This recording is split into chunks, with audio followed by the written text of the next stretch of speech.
5월 가정의 달을 주시고 또 5번째 주일을 주시고 또 5번째 주일까지 은혜로 잘 지나게 하신 우리 아버지께 감사를 드리며 영광을 드립니다.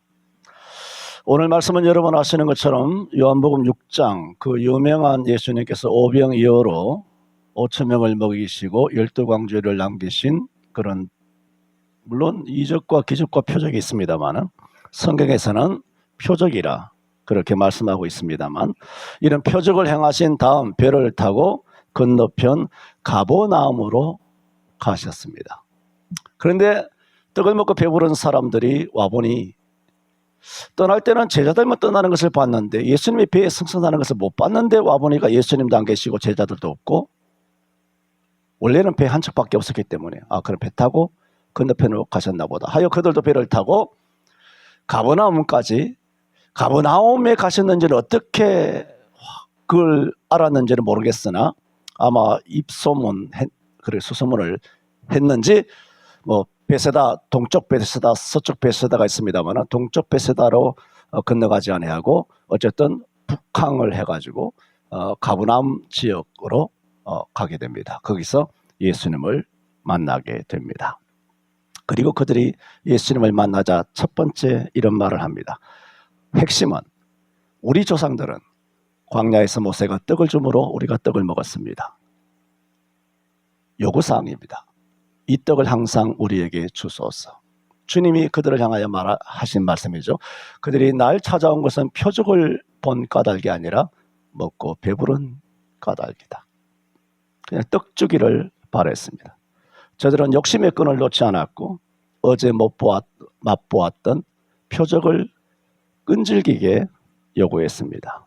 그때 예수님이 하신 말씀입니다. 내가 곧 생명의 떡이라. 그러면서 하늘에서 내려온 떡이라 말씀하시면서 내게 오는 자는 결코 줄이지 아니할 터이며 나를 믿는 자는 결코 목마르지 아니하리라 말씀하십니다.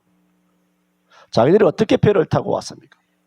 요즘은 교통이 편하지만은 그래도 배를 타고 북항해가지고 그 먼 데까지 왔을 때 그 수고, 그 애씀과 그 간절함이 있는데, 그런 사모함을 가지고 뭔가 자기들의 요구사항을 획득하기 위하여 갔는데 자기들이 요구하는 것과는 전혀 딴판, 어제와는 전혀 다른, 어떻게 보면 그들 입장에서는 예수님께서 태세 전환하는 것 같아요. 어제는 보리떡 5개 가지고 5,000명을 먹이는 기적을 행해놓고 오늘 그 능력이 다 했나? 왜 우리가 요구하는 것에 대하여 정확하게 떡을 준다 못 준다 말씀을 안 하시고 떡 만들 생각은 기미는 전혀 없고 왜 자기를 생명의 떡이라 하느냐? 자기들의 요구가 이루어지지 않았습니다. 이루어질 기미도 없습니다. 그리고 예수가 하는 그 변명의 말도 들어보니까 변명이 지나지 않고 생뚱하게 사람을 어떻게 먹고 마시란 말이냐? 납득하기 어려웠습니다. 이해하기 어려웠습니다. 요한복음 6장은 그렇게 말하고 있습니다. 뭐라고 말하냐? 제자들이 다 예수를 떠나가니라. 그 제자들이라는 것은 떡을 먹은 제자들을 말하고 있습니다. 그들의 목적은 오로지 떡이었습니다. 오늘날 천만 기독교인들이 교회 오는 것도 정말 하나님을 사랑합니까? 정말 하나님과 인격적으로 만나고 싶습니까? 성령 충만이 정말 목적입니까? 예수 그리스도의 임재입니까? 예수님과 교제입니까? 정말 예수님을 진짜 사랑하는 것입니까? 우리도 다르지 않습니다. 우리는 하나님을 믿는다, 예수님을 사랑한다, 믿음으로 살아간다, 은혜로 살아갑니다. 그렇게 말하지만은 실제로는 예수님의 동행이나 예수님의 인격이나 예수님의 삶이나 예수를 닮으려고 하는 은행심사 말 한마디 한마디에 예수를 인격적으로 닮으려고 하는 그런 삶은 조금도 관심도 없이 그저 종교적인 공연물을 할 뿐입니다. 실제 오늘 대한민국 땅에서 11시 예배에 교회마다 꽉꽉 차 있는 성도들의 실제 요구하는 것은 뭘까 싶은데 그것이 떡이 아닐까 생각합니다. 그 근거가 뭐냐? 그 답이 나와 있는 거예요. 입으로 아무리 주구장창 하나님께 영광을 돌린다고 하나님 은혜로 살아갑니다. 다 하나님 은혜로 살아왔죠. 핵심이 뭐냐? 그게 왜 입으로인가? 왜 은행 심사가 위선적이고 외식이고 이중적이고 가정스러우냐? 뭘 보고 할 수 있느냐? 기도 안 합니다. 기도가 키워드입니다. 정말 주님과 동행하고 주님을 닮고 싶고 주님과 함께 살아가고 주님을 사랑합니까? 주님을 사랑하면 주님께 가까이 나가게 되는데 주님께 가까이 나아가는 길은 기도 외에는 없습니다. 주님께 무릎으로 나아가는 방법 외에는 없습니다. 성경에. 기도 외에는 이 같은 유가 나올 수 없다고 그랬어요. 자주 말씀드린 것처럼 사복음서에 예수님으로부터 직접 12 제자는 사사를 받았습니다. 저자 직강 원강을 받았습니다. 그러나 예수를 버리고 도망갔습니다. 왜? 주님이 기도할 때 그들은 기도 안 했습니다. 그러나 마가다라 방에 주님이 부활하신 다음 승천하시고 마가다라 방에서 기도하고 성령 충만 받은 그때부터 그들은 진짜 이름만의 목사 아닙니다. 이름만의 장로 아닙니다. 이름만의 권사가 아닙니다. 그들은 진짜 사도가 되었습니다. 그때부터는 어떤 난관에도 어떤 핍박과 고난과 가시밭길에도 물러서지 않았습니다. 목에 칼이 들어와도 정부의 압박이 있어도 그게 굴하지 않았습니다. 그래서 12 제자 공이 다 십자가에 못 박혀 죽는 그런 산 순교자로 죽은 순교자로 순교의 길을 걸어갔습니다. 왜 그렇게 담대하게 걸어갔습니까? 예수님께서 겟세마네 동산에서 유다와 함께 왔던 사람들에 의해서 붙잡힐 때 겁이 나서 다 도망갔던 제자들이 왜 이제는 예수도 없는데 왜 겁이 나지 않았을까요? 부활의 주님을 진짜 만난 겁니다. 죽어도 산다는 것을 알은 거예요. 이 죽음이 끝이 아니라는 거예요. 이 인생이 끝이 아니라는 거예요. 세상 사람들의 위협을 겁내지 않은 거예요. 하나님 말씀하신 것처럼 너희는 너 육신을 죽이는 자를 두려워하지 말라. 육신을 옥에 가두는 사람을 두려워하지 말라. 육신적으로 압박하는 이 빨갱이 정권을 두려워하지 말라. 육신과 함께 영혼을 음부에 집어던지는 자를 두려워할지인저 그랬습니다. 전부 다 육적으로 충만해 있어. 성령으로 충만하지 않는 겁니다. 목사들이 육으로 충만해져 있는 겁니다. 그러니까 겁을 먹는 겁니다. 자라보고 놀란 놈, 소뚜껑 보고 놀란다고 바스락 소리에도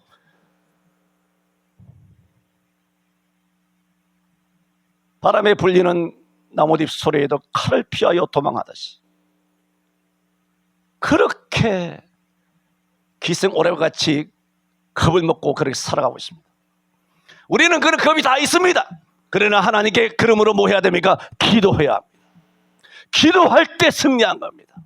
기도할 때 베드로가 진짜 베드로가 된 겁니다. 쇼하지 마세요. 하나님 영광 이야기하지 말라고. 주동아리로. 당신의 진짜는 기도하는 자인 거예요.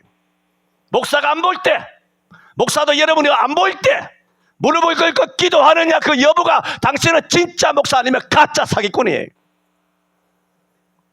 장로도 마찬가지, 권사도 마찬가지고 구원은 받겠죠. 그러나 당신은 참된 그리스도이 아니야. 그냥 떡을 원하는 거예요. 떡을. 그리고 종교적인 은사가 화려해.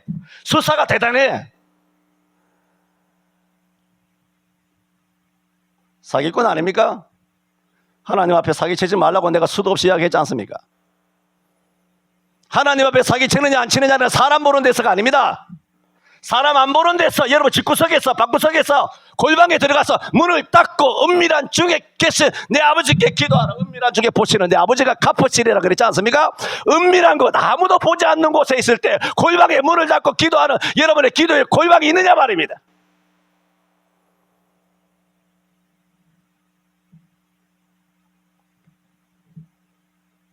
요한복음 6장에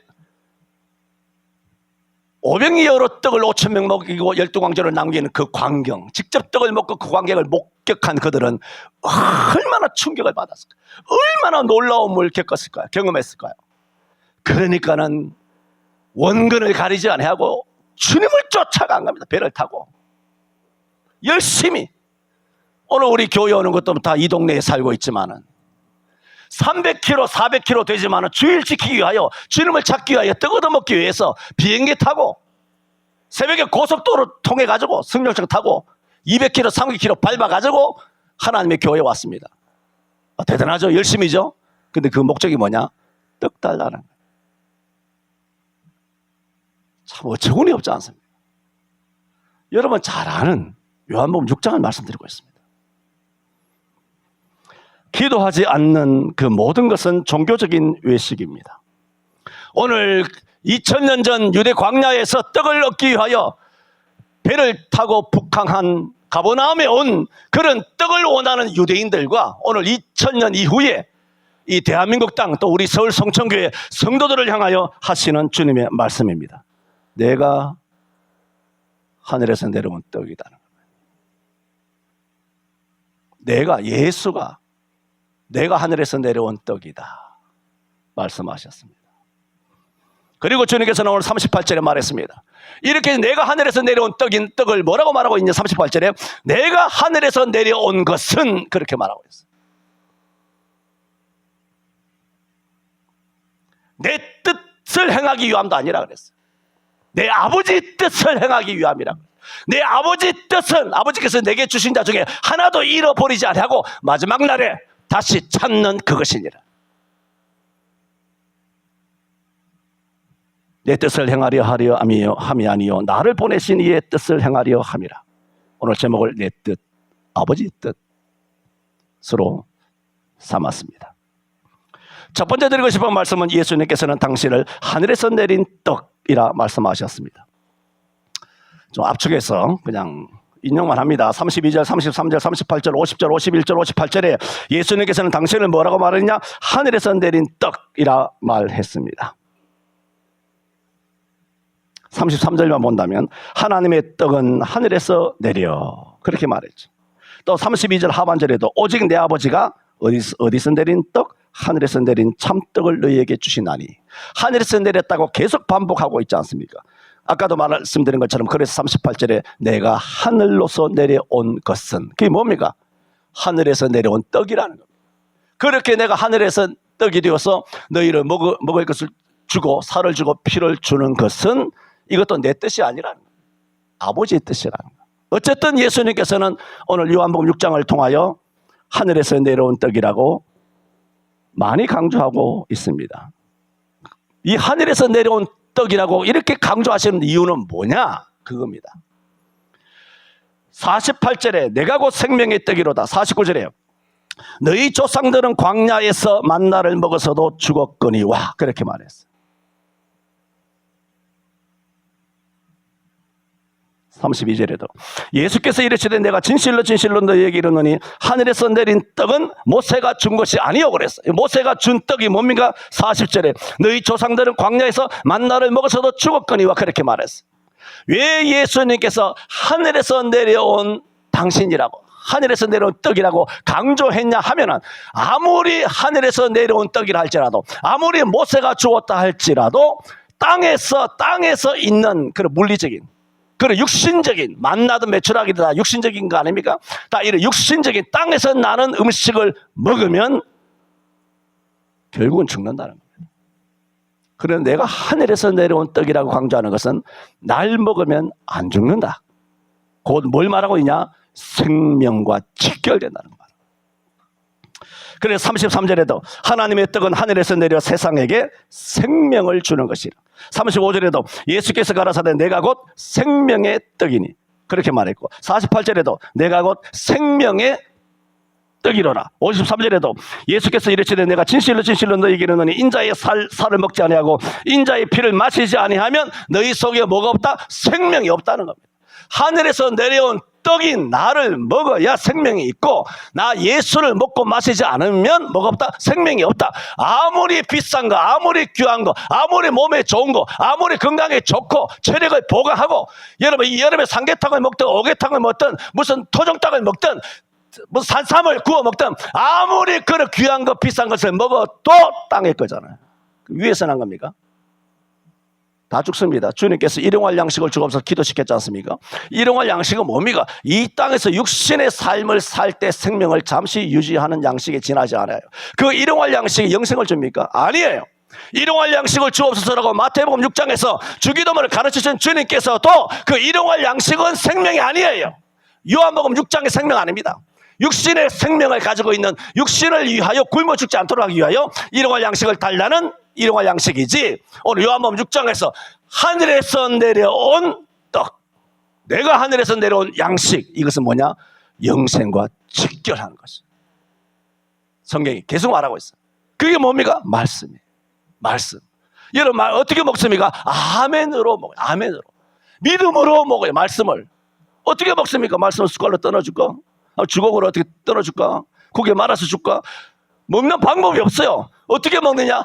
진짜 내 속에 있는 성령과 더불어 역사 우리 가운데 함께하는 나의 영혼이 사모하는 마음으로 간절한 마음으로 하나님의 말씀에 옳습니다. 맞습니다. 주여 내 영혼을 채워 주옵소서라고 아멘 할 때 먹고 먹은 말씀이 데살로니가전서 2장에 말한 것처럼 들은 말씀이 너희 속에 역사하느니라 그랬어요.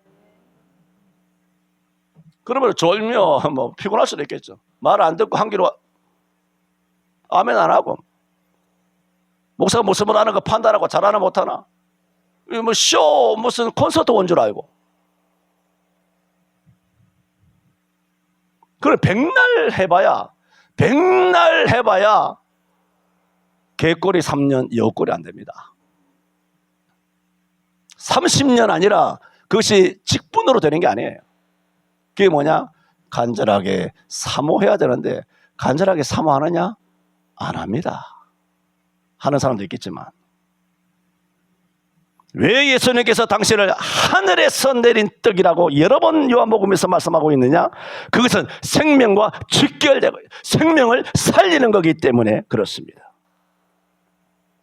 그래서 이 떡을 먹으면 영생하리라. 나의 줄 떡은 곧 세상의 생명을 위한 내 살이로다. 이런 말씀으로 당신을 찾아온 떡 먹고 배부른 까닭에 찾아온 유대인들이 한 말이잖아요. 말하자면 이런 의미로 말을 하니까 뭐라고 말합니까? 41절에 자기가 하늘로서 내려온 떡이라 하심으로 유대인들이 수근수근 거리는 겁니다. 지가 예수 아냐? 지 동생들도 알고 지 엄마도 알고 지 아버지도 아는데 지를 어떻게 먹이란 말이냐? 아, 이거 도무지 알기 어렵도다. 가자, 집에 가자. 앞으로 우리 교회 나올 필요 없어. 집에 가자. 도대체 알아듣기 힘든 일이야. 달라는 떡은 안 들고 사람이 정말 줄 게 없거든. 거지가 그 비는 그런 동양 그릇만은 깨지 말아야지. 그렇게 애써서 떡을 사모하여 온 수천 명의 유대인들의 마음의 그릇을 깨버린 거예요. 아니 그러면 다시 한번 제2의 오병이어를 한번 사병 치료도 하셨잖아. 오병이어 또 못 하시겠어요? 가버나움에서 다시 한번 오병이어 한번 쫙 한번 시연을 보여주고 배부르게 한 다음에 어떻게 해야 됩니까? 이것도 떡이지만 내가 하늘에서 내려온 생명의 떡이란다. 여기 은혜롭지 않아요? 대부분 성도들은 이런 거 원하잖아. 수도 없이 이야기했습니다. 주님은 그렇게 하지 않습니다. 우리들의 면전에 대고 박아버립니다. 그게 뭔가요? 그게 메시지입니다. 들을 사람 듣고 말 사람은 말라는 거예요. 설교는 말했잖아요. 여러분과 토론하는 거 아닙니다. 대화하는 거 아닙니다. 들으면 살고 안 들으면 죽는 것입니다. 그것이 설교 강단에서 외치는 이것을 뭐라 그러냐? 이걸 선포라 그래요. 설법 아닙니다. 설교 아니에요. 하나님의 말씀 증거, 말씀 선포로 되어 있잖아. 이 주보에 있는 단어, 어휘 하나하나를 그냥 써놓은 게 아니에요. 주보에 이 어휘 하나하나를. 말씀은 선포예요. 여러분과 대화하는 거 아닙니다. 여러분 동의 없어도 돼요. 하나님 말씀에 인간의 동의가 왜 필요합니까? 이런 동의할 수 없는 예수님의 뜬금없는 말. 이거 정말 이해하기 어렵다. 요즘 시대에 너무 덜 떨어진 거 아닌가? 그래도 한번 떡 뭐 어제처럼 많이 달라고 하는 것도 아니야. 조금이라도 만들었어. 떡 보여주는 흉내라도 낸 다음에 그 다음에 하늘에서 내려온 떡이라 하면 그래 어느 정도 수긍이 된다. 아 주님이 하늘에서 내려온 떡이신가 보다. 이 동의가 되고 이렇게 하면 어떻게 되나요? 더 많은 사람이 교회 나오고 더 많은 사람이 예수 믿고 구원받을 수 있지 않겠느냐. 이런 방법이 뭔가요? 오늘날 한국교회 목사들이 쓰는 기술이에요. 성도들의 마음을 사고 위로하고 상담해주고 정신치유해주고 분석해주고 어루만져주고 그런 다음에 말씀을 살살살살살 넣잖아요. 성경 그거 없어요. 신구약 성경 읽습니까?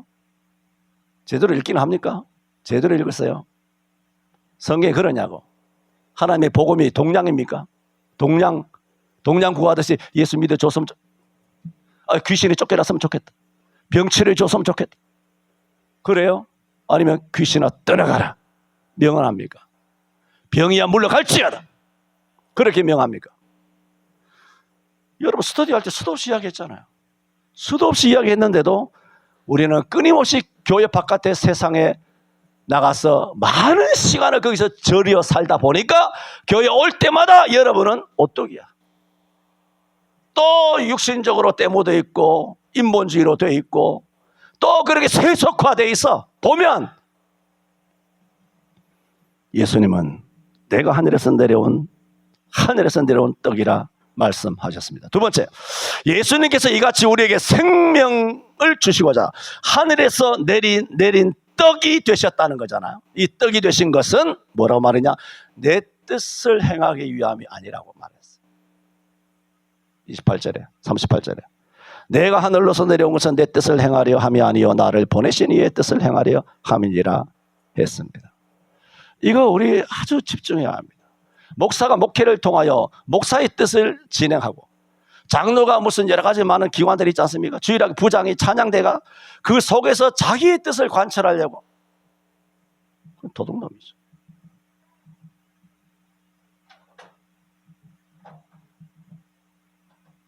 전능하신 예수님도 하늘에서 내려오셨는데 하늘에서 내려오는 것이 보통 문제입니까? 하나님이 인간이 되는 거잖아요.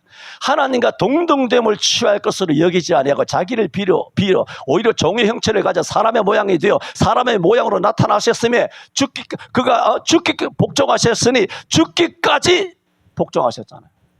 전능하신 하나님, 우리 같은 이런 인간의 몸뚱아리를 입고 내려오신다는 것은 우리가 개보다 못한 인간이 되네. 지렁이보다 못한 거예요. 바퀴벌레보다 못한 그런 몸을 입고 우리가 바퀴벌레로 여러분 24시간 한번 살아봤어요. 어떻게 살아? 얼마나 그 모욕인가? 얼마나 부끄러움과 현타가 오겠습니까? 얼마나 멘붕 터지겠어?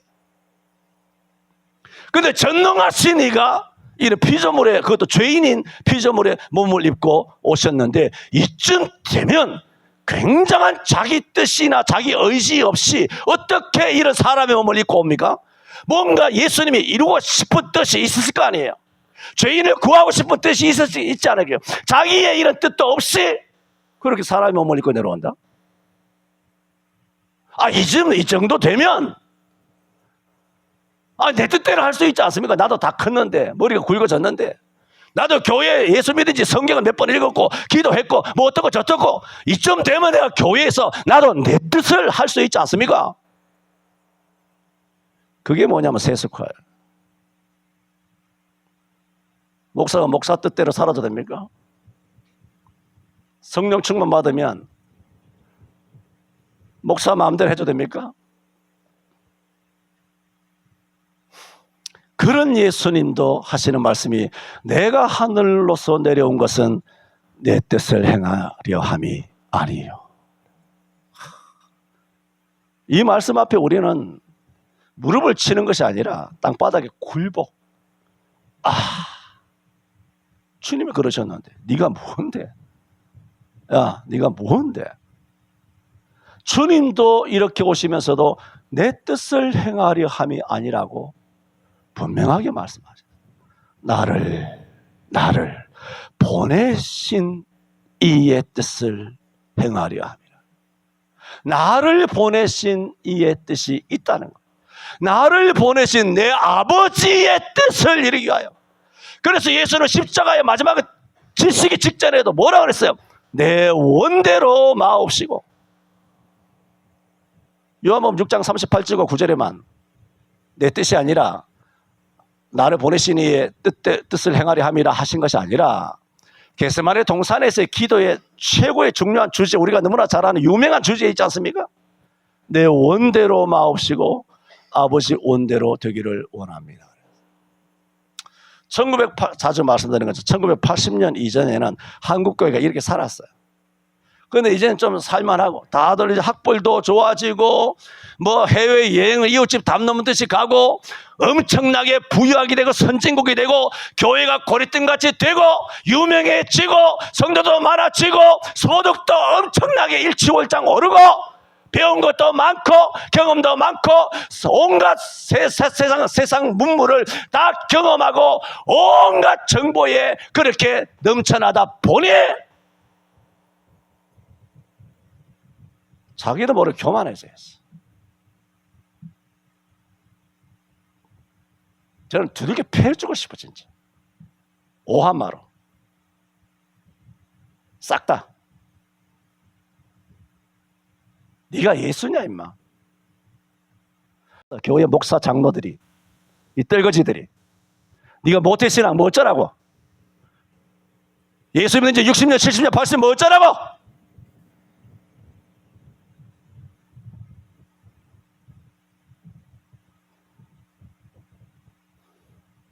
마태복음 4장 14절에 예수님께서 나사렛을 떠나 스불론과 납달리 지경 곧 요단 해변에 있는 가버나움에 가서 사셨으니 그렇게 말해요. 예수님의 공생이 초기잖아요. 예수님의 탄생은 말할 것도 없죠. 예수 이름으로. 예수 이름이 뭐냐? 하나님께서 자기 백성의 모든 죄를 사해 주신다. 그 임마누엘이잖아요. 예수님 출생할 때 예수 이름과 임마누엘의 이름뿐만 아니라 예수님의 공생의 초기부터가 나사렛을 떠나 스불론과 납달리 이스라엘 북부 지역 함경 북도 같은 데죠. 이스라엘 북부 지역 스불론과 납달리 지경 해변에 있는 가버나움 북쪽이잖아. 가버나움에 가서 사셨어요. 그래서 사셨어. 이사를 가신 거예요. 상도동에 동작에 살다가 안양에 가다가 뭐 김포에 살다가 아니면 강북에 가서 살든가 이사 간 거야. 대전에서 서울 올라온 거야. 나주에서 서울 올라온 거야.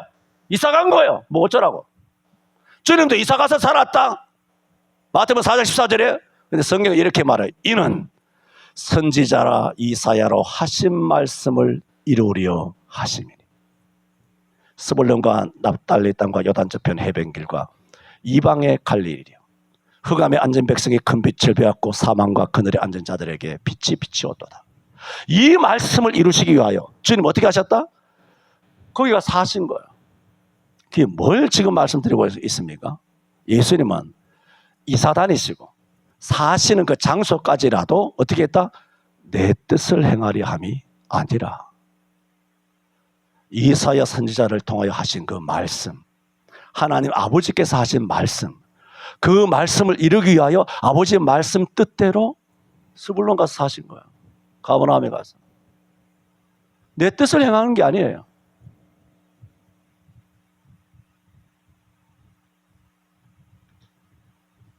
이런 게 성경에 너무 많아요. 베드로의 그 장모를 고쳐준 거 있지 않습니까? 마태복음 8장 17절 뭐 그 각설하고 이렇게 말하죠. 장모를 고쳐주시고 귀신 들린 자 병든 자를 다 고쳐주셨는데 이것에 마태복음 8장 17절에 이는 선지자 이사야로 하신 말씀을 이루려 하심이라 그랬어요.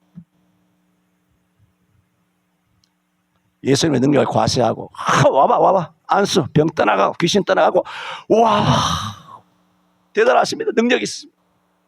우리 목사님 뭐 짱이야 뭐 불의 사자야 뭐 이게 병이 치료하는 병이야.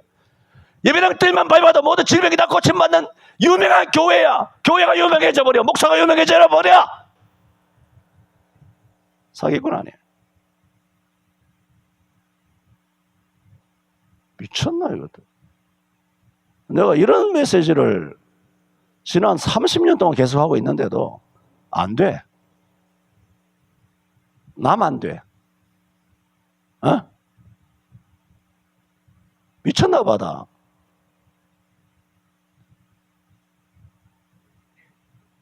그렇게 귀신을 쫓아내고 모든 병을 치료하시고 백부장의 하인을 치료하시고 산에서 산상보훈 하시고 내려오셔서 날 때부터 문둥병든 자를 치료하시고 마태복음 8장에 계속 치료하는 역사잖아. 다 치료하신 것을 과시가 아니라 성경이 뭐라고 그랬다? 선지자 이사야의 말씀을 이루려 하심이라 그랬어. 당신의 걸음걸이 하나, 밥 먹는 거 하나, 설교하는 거 하나, 장로로서 수종되는 거 하나, 권사로서 섬기는 거 하나, 내가 크리스천 청년으로서 살아가는 그 모든 행위, 행동, 거짓, 걸음걸이, 언행, 심사가 다 하나님의 뜻을 이루려 함이라. 내 뜻을 행하려 함이 아니라 나를 보내신, 저와 여러분을 보내신 이가 아버지신 줄로 믿습니다. 교회가 보낸 거 아닙니다. 목사가 여러분 보내지 않습니다. 땅끝까지 이르는 내 증인이 되라고. 그 교회에서 선교사로 파송됐다고 그 교회가 보낸 거 아니야. 그 교회 선교사 아니야.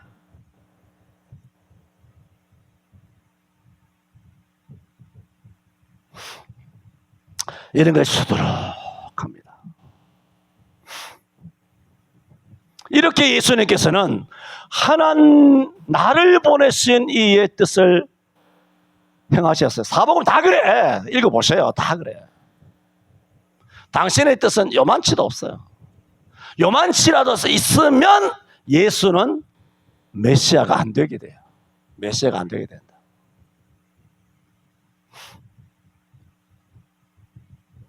마찬가지 이처럼 예수님의 이와 같이 하나님의 자기를 보내신 이의 뜻을 행한 것은 예수님의 이와 같은 순종, 절대적인 순종이잖아요. 이것을 억지로 한 거 아니에요. 자발적인 순종이고 스스로 한 순종이고 기쁘게 한 순종이에요. 그래서 요한복음 10장에는 뭐라고 말했냐면은 아버지께서 나를 사랑하시는 것은 내가 목숨을 다시 얻기 위하여 목숨을 버립니다. 이것을 내게서 빼앗는 자가 있는 것이 아니요, 나는 버릴 권세도 있고 다시 얻을 권세도 있으니 이 계명은 내 아버지에게서 받았노라 그랬어요. 주님께서는 누가 빼앗아 가지고 예수님께서 목숨을 뺏겨가지고 십자가에 달리시고 뭐 어떻게 강제로 하늘에서 막 발로 차니가 떨구어져 가지고 사람의 몸을 입어 가지고 이 땅에 육축처럼 사신 그런 비자발적이라든가 강제적인 것이 아니라 누구도 나를 빼앗을 수 없다는 거. 이 생명을 나에게 이래라 저래라 할 자가 없다는 걸. 주님께서 하늘에서 내려온 것은 내 뜻을 행하려 함이 아니요 나를 보내신 이의 뜻을 행하려 하신 이 엄청난 절대 순종은 자발적이었다. 요한복음 10장 17, 18 한번 봅시다. 요한복음 10장 17, 18 제가 읽어드립니다. 아버지께서 나를 사랑하시는 것은 내가 다시 목숨을 얻기 위하여 목숨을 버립니다. 이를 내게서 빼앗는 자가 있는 것이 아니라 내가 스스로 버리노라. 나는 버릴 권세도 있고 다시 얻을 권세도 있으니 이 계명은 내 아버지에게서 받았노라 하시니라 그랬어요. 이렇게 예수님께서 이 땅에 오셔서 당신의 뜻을 행하지 아니하고 당신을 보내신 이의 뜻을 행하셨다 말씀드렸고, 근데 그 행동이 뭐냐? 기쁘게 하신, 절대적으로 순종하셨어. 아버지의 말씀 앞에. 그러면 우리들도 하나님 말씀 앞에 철저하게 순종해야 되지 않습니까? 우리들도 예수님 순종 잘하셨더라, 예수님 순종 잘하셨네, 이게 다 성도들의 수준이잖아요. 오늘 설교 잘하셨네, 내가 몰랐던 건 성경 하나 깨달았네, 이 등신들 아니야, 미친 것들. 집단적으로 다 미친 거 아니에요. 그렇게 하라고 설교하는 거예요? 니들도 순종하라는 거 아니에요? 박 목사 니부터 순종하라고 하는 거 아니에요? 자주 말씀드렸던 것처럼 누가 독자 이삭밭이라고 그럽니까? 여러분의 인생에 독자 이삭밭이라고 하시는 그런 하나님의 그 요거는 전혀 없을 거라 말씀드렸지 않습니까? 대부분 뭐에 순종 안 하느냐? 아주 사소한 거 순종 안 해요. 물어보라 그러잖아, 나한테. 아주 사소한 걸 순종 안 해요. 아주 사소하니까. 왜 순종 안 하는지 압니까? 세속화 돼서 순종 안 하지만 아주 사소하니까 이것이 순종해야 되는 것인지를 몰라요. 너무 사소하니까. 순종해야 되는 것인지를 모르고 지나가는 거예요. 우리는 예수님이 이렇게 사셨다가 아니라 주님께서 이런 메시지를 주신 것은 주님께 일단은 감사해야 되겠죠. 그러나 무엇보다도 우리도 주님이 가신 그 길을 자발적으로 기쁘게 하나님 말씀에 순종하며 살아야 합니다. 마지막 세 번째로 주님께서는 나를 보내신 이의 뜻이 뭐냐를 정확하게 말씀하고 있지 않습니까? 39절에 나를 보내신 이의 뜻은 내게 주신 자 중에 내가 하나도 잃어버리지 아니하고 마지막 날에 다시 살리는 이것이니라. 요한복음 10장 28절 9절에 내가 너희에게 저희에게 영생을 주느니 영원히 멸망치 아니할 터요. 그러잖아요. 영생을 누가 줍니까? 예수님이 주시잖아요. 내가 길이 진리. 예수님이 우리 영생을 주신단 말이에요. 예수 믿으면 영생, 예수 믿으면 생명이라 그랬지 않습니까? 내가 저희에게 영생을 주느니 아무도 멸망치 아니할 터요. 오늘 말씀이 뭡니까? 나를 보내신 이의 뜻은 내게 주신 자 중에 내가 하나도 잃어버리지 아니하고 했잖아. 하나도 안 잃어버려요. 예수님은. 할렐루야. 한 사람도 안 잃어버립니다. 이걸 요한복음 10장 28, 9절 이야기하지 않습니까? 내가 저에게 영생을 주더니 아무도 멸망치 아니하고 하나도 잃어버리지 아니하고 아무도 내 손에서 빼앗을 자가 없느니라. 저희를 주신 내 아버지는 만유보다 크심에 아무도 아버지 손에서 빼앗을 수 없느니라. 내 손에서 빼앗을 수도 없고 아버지 손에서 빼앗을 자도 없고 아버지께서 내게 주신 자는 하나도 잃어버리지 아니한다. 그것이 내가 주는 영생이라 그랬어요. 아무도 멸망하지 않는다.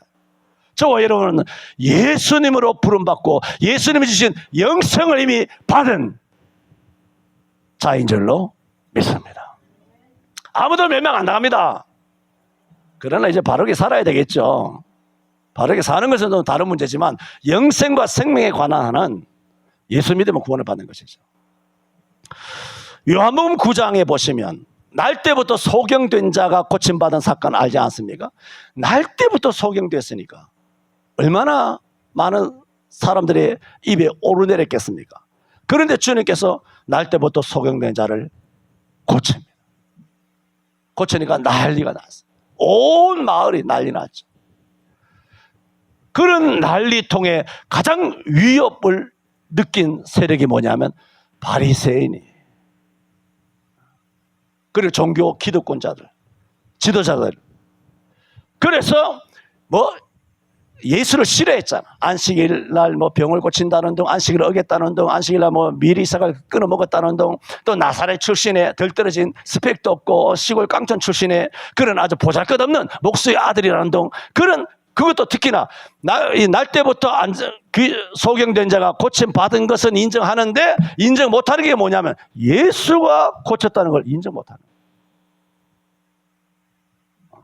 네가 날 때부터 소경됐다가 고침 받았다. 그거 참 하나님의 은혜다. 아무도 모르는 하나님의 은혜다. 그러면 인정을 하겠는데 종교 지도자들이 아주 싫어하는, 그래 깔보는 목수의 아들 예수가 고쳤다고 하니 심지가 아주 틀어진 거예요. 심지가 틀어졌어.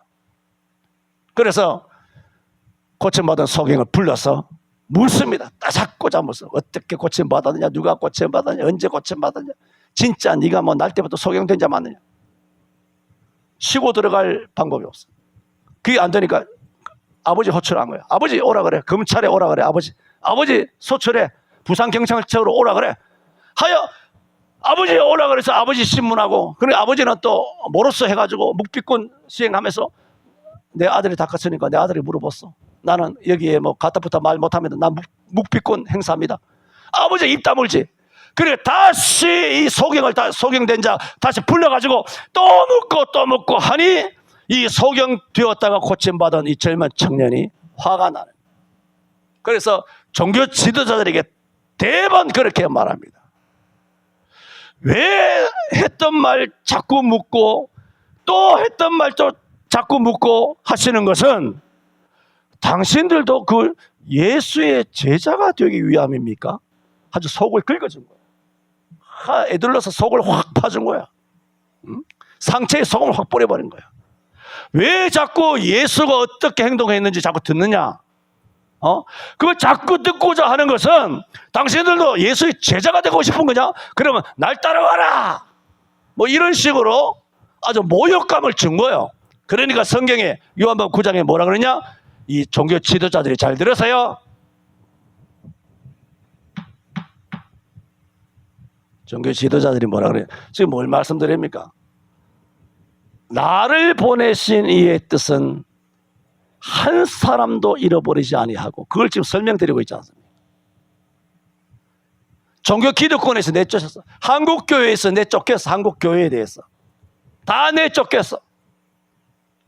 그래서 이 바리새인과 종교 기득권자들이 요한복음 9장에 뭐라고 말했냐면은, 이 소경된 자를 내어 쫓으니, 내어 쫓았다 그랬어. 그 다음 구절에 찾아볼까요? 요한복음 9장에 34절에 저희가 대답하여 가로되 내가 온전하고 죄 가운데서 나서 우리를 가르치려 하느냐 하고 이에 쫓아내 보내니라. 쫓아내버렸어요. 요한복음 9장 34절에 쫓아내 보였을 때 35절에 바로 예수께서 저희가 그 사람을 뭐라고? 쫓아냈다 하는 말을 뭐라고? 들으셨더니 뭐라고? 그를 만나사. 교권에 의해서, 세상 권력에 의해서, 세상 여론에 의해서, 악플에 의해서, 다수에 의해서 그 사람을 배척하고 내어 쫓더라도, 쫓겨났지만은 주님께서는 그 영혼을 어떻게 하신다? 만나 주신다. 한 영혼도 절대로 잃어버리지 않습니다. 하나 예만 든 겁니다. 성경에 수두룩하지만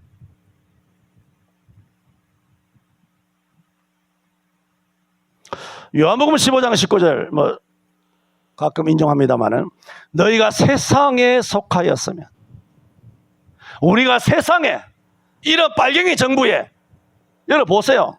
TV에 나오는 것도 보세요. 보면 역겹고 뭐 어떻게 할 수가 없어요. 연예인, 가수, 패널, 무슨 MC, 뭐 학교 모든 프로그램 PD, 작가, 이런 거지 같은 것들 전부 다 뭡니까? 빨갱이 정부에 속해 있는 빨갱이가 기뻐하는 것들만 텔레비에 다 나오잖아. 대종상 뭐 전부 다 싹 다 빨갱이들만 다 나오잖아, 텔레비에. 왜? 그걸 성경에 말했어요. 요한복음 15장 19절에 너희가 세상에 속하였다면, 이재명이에게 속하였다면 이재명이가 너를 기뻐하였을 것이나 너희는 세상에 속한 자가 아니요. 할렐루야. 도리어 세상에서 나의 택함을 입은 자인 고로 세상이 너를 미워하느니라. 의를, 마태복음 5장에 의를 위하여 핍박을 받은 자는 복이 있나니 천국이 저의 것입니다. 나를 인하여 너희를 욕하고 핍박하고 거짓으로 너희를 거스려 모든 악한 말을 할 때는 기뻐하고 즐거워하라. 너희 전에 선지자들도 이같이 핍박을 받았느니라. 핍박과 박해는 사실 두려운 거예요. 근데 두렵지 않다 그 얘기가 아니에요. 그러나 잠시 두려워할 수도 있겠죠. 잠시 걱정할 수도 있겠죠. 그러나 마음을 다시 추스려 가지고 십자가를 생각하며 십자가 붙들고 나가야 되잖아요. 그게 그리스도인 아닙니까? 잠시 위축될 수 있어요. 잠시 겁이 날 수 있어요. 그걸 부정하는 거 아니에요. 우리는 밥 안 먹으면 배고픈 거죠. 잠 안 자면 피곤한 거죠. 가난하면 힘든 거죠. 그걸 부정하는 게 아니에요. 그래, 신앙이라는 게 뭡니까? 예수 믿는다는 게 뭡니까? 너희가 세상에 속하였다면 세상이 너희를 사랑하였을 것이나 너희는 세상에 속한 자가 아니오 세상에서 도리어 내게 택함을 입은 자인 거로 세상이 너희를 미워하느니라 그랬어요. 내가 주님의 택함을 입었기 때문에 세상의 정부가 나를 미워하고 박해하고 핍박하고 온갖 형사 고소 고발을 일삼는구나. 하나님, 나를 미물보다 못한 나를 이와 같이 예수 그리스도의 이름과 십자가에 나를 이와 같이 조금이나마 나를 합당한 자로 여겨 주셔서 나를 써주시니 주께 감사드립니다. 이게 정상이잖아. 정상. 저는 오늘 떡만 바라보며 갈릴리 바다를 헤엄쳐서 온 건 아니지만 배 타고 건너온 유대인들을 향해서 하신 예수님의 말씀, 내가 곧 생명의 떡이니. 또 뭐라고? 내가 하늘에서 내려온 떡이라 하신 말씀이 무엇인지 말씀을 드렸습니다. 기도합니다.